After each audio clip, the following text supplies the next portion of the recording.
David and Goliath. It's become a cultural reference. If you Google, there's actually an advertising company that can help the Davids overcome the Goliath companies of the world.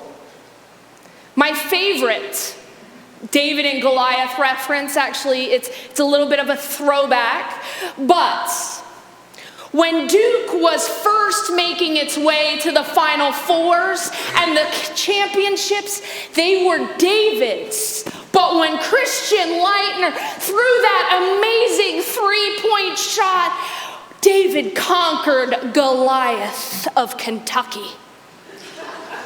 Can you tell I'm a Duke basketball fan? And every Gen Xer in the room will know that Rocky was always the David in all 8 movies. David and Goliath have become like cultural icons in some way. They're used all the time, and society talks about it as the little guy beating the big giant. At face value, that's what this scripture can look like.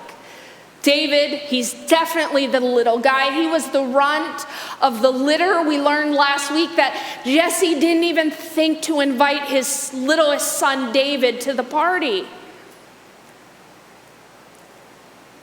And yet, as you read this scripture, David at no point in the story sees himself as the underdog. In fact, he's always very clear that he's going to win because God is on his side. The very first verse, "Don't worry about this Philistine. I'll go fight him." That is not an underdog going out to fight. That is a certain and assured David who knows what's going to happen. Saul the king even says, "How are you going to do that? You're a boy."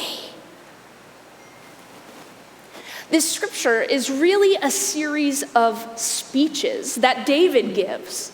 We think of it and we teach it to our kids from an early age because, you know, it's a war story. There's the chainmail and the armor and the 9-foot giant. But really, the entire action of this scripture happens in 2 verses and doesn't even start until verse 48.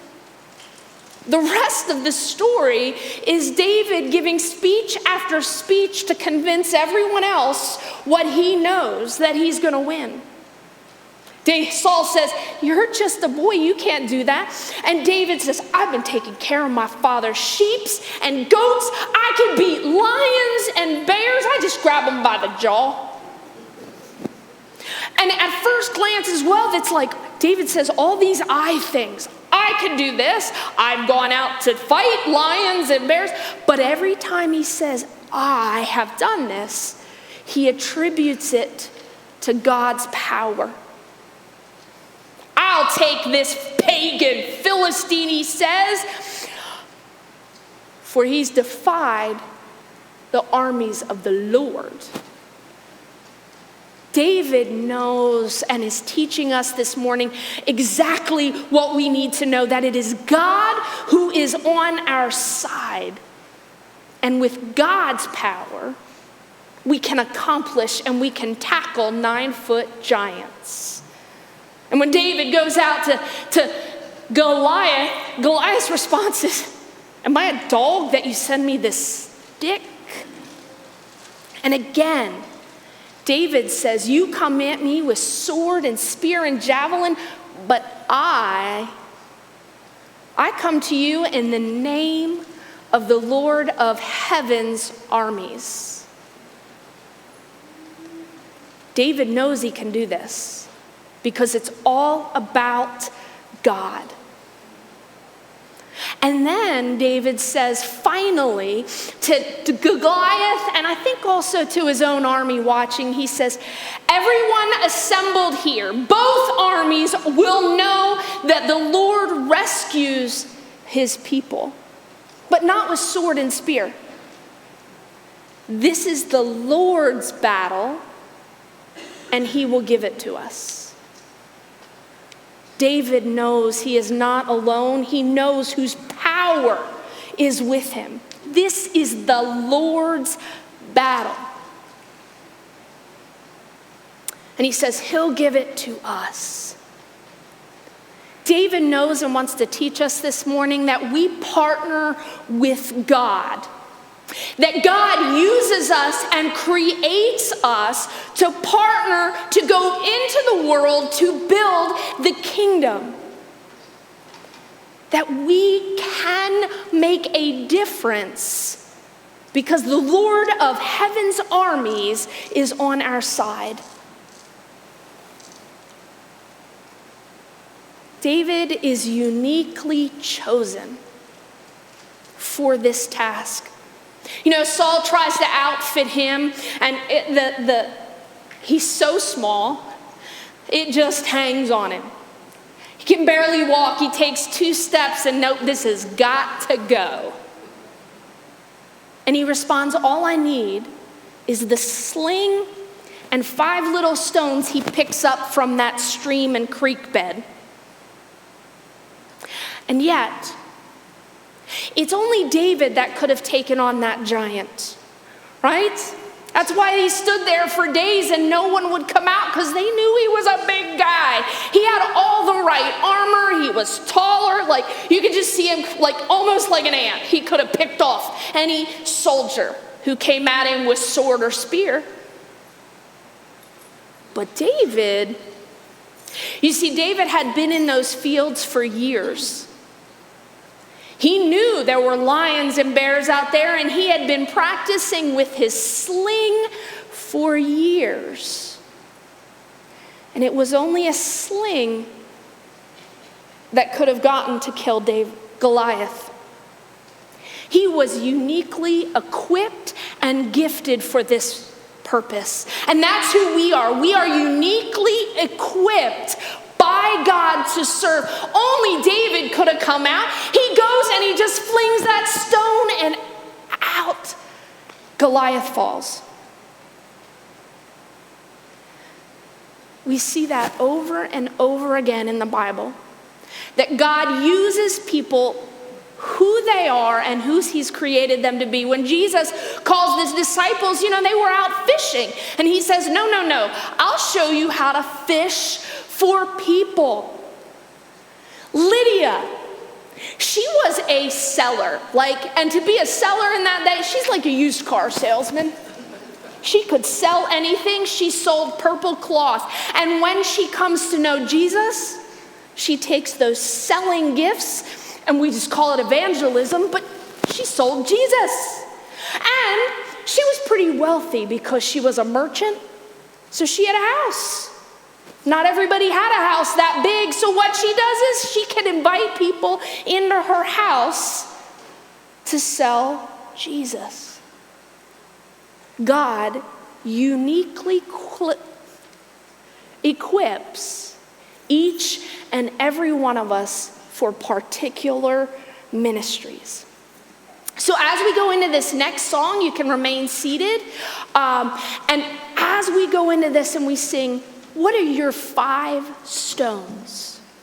How has God equipped you? Verse 48, David quickly ran out to meet Goliath. There's no hesitation. There's no, I don't think I can do it, or not today.